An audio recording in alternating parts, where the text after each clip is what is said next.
where they're from. They didn't just pop up. No. Where they home at? Where they home at right now? Well, we're all on the planet Earth, right? But where's their home? I'm going to tell you that you would assume that they belong in Europe. You would assume, but Europe is a place that is resource poor, climate poor, culture poor. When you go to London, one of the most important cities in Europe, and you ask to get great food, they will not show you British food. Right. They're going to tell you about Indian food. They're going to tell you about African food. Europe is resource poor, climate poor, people poor. And this is one of the reasons why they decided that they would take the resources of other people on the planet. Right. And it is the African that has had the remarkable blessing to reside on the place on the planet that has the most resources necessary to operate modern life. You can't operate a cell phone, a television, a jet engine, a computer without resources from the continent of Africa. You would assume that means that those people that live there are quite wealthy. What do you mean by resources from the continent of Africa? I'm talking about a number of things that mostly can be taken from the ground that can be used to create the things that we use. So like what, I don't know if you're familiar with Tesla. Yep. And Chase. You know, the Chase Bank, they invented something like that that can send Wi-Fi, send everything straight through the air, right? Without, connection, without having to connect. You talk about something like that. Energy is what you're referring to. Energy to connect Wi-Fi. When you're talking about Nikola Tesla, not Tesla the company. No, I talk Tesla. Nikola Tesla. Yeah. Nikola Tesla. The 369 monster, he only slept 2 hours a day and he was celibate. Something like that, man. Right? And I'm just saying that he invented things that we are just figuring out now, or they're just telling us about now.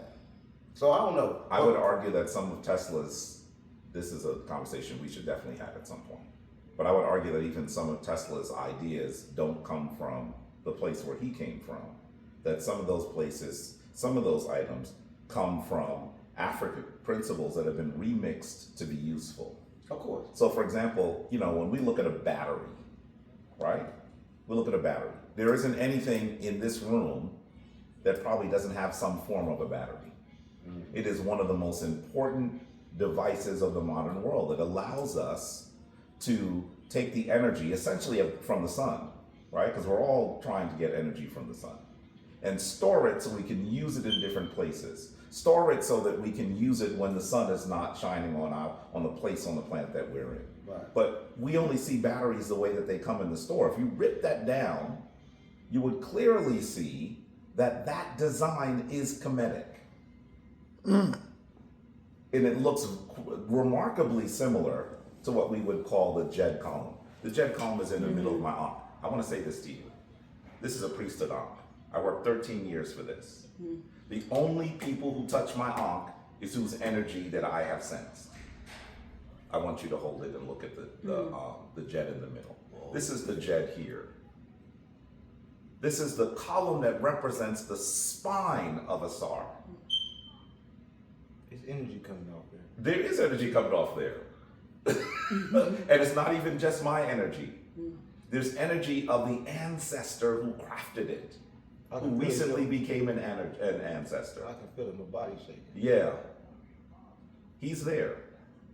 And I know that some folks who will go watch that are going to say, Jabari on that woo-woo stuff again. Yeah. I'm going to tell you, I can feel it. Jabari ain't never been off the woo-woo stuff. You can feel it. The reality is our understanding of how energy, how existence manifests itself in the physical plane and exists in planes that are not physical is something that we have been studying for millennia. This does not have to be in conflict with what the European today calls science. It does not need to be in conflict with it. But there are people who believe that those things are in conflict. The reality is my elder, Baba Heru Ankh Ra Samad Sepata, is still with me. And while he is no longer in physical form, the person that crafted that Ankh, by the way, he's still with me. That's a beautiful thing. And if you're watching this, I promise you can feel the weight in it, and you can feel the energy coming from it. Yeah, that's the first time I've ever seen one. People will often look at this who are not familiar with the Kemetic tradition, and sometimes they'll say, because they're thinking materially, they say, how much does that cost? They heavy. notice that it's silver. It's heavy. They notice that it's gold. It's heavy. And you know what I say to them? 13 years. And they go, what? Yeah. How much does it cost? I said 13 years. Yeah. Because they have to recognize I toiled for this for 13 years. Right. And it is, of course, heavy because it is the symbol of everlasting and divine life.